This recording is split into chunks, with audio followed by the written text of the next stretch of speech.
আসসালামু আলাইকুম বন্ধুরা, দেখেন আমি ইতালি সুপার শপের থেকে মিষ্টি কুমড়ার ফুল নিয়ে আসলাম।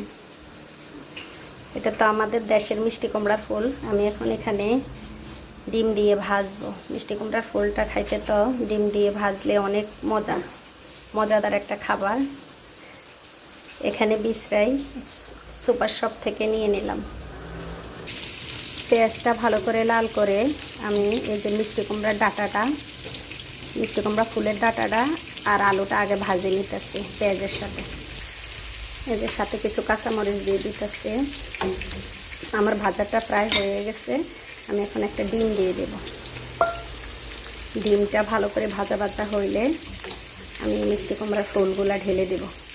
ডিমগুলো আমার ভাজা হয়ে গেছে। এখন আমি মিষ্টি কুমড়ার ফুলগুলা ঢেলে দিলাম, ভালো করে নেড়ে ছেড়ে ঢাকনা দিয়ে দেব। হয়ে গেল আমার মিষ্টি কুমড়ার ফুল ভাজি। আমি একটু ধনিয়া পাতা দিয়ে দিলাম, আবার একটু নেড়ে ছেড়ে নিলাম। মিষ্টি কুমড়ার ফুল ভাজিটা কেমন হয়েছে সবাই অবশ্যই একটা লাইক কমেন্ট করবেন। আল্লাহ হাফেজ।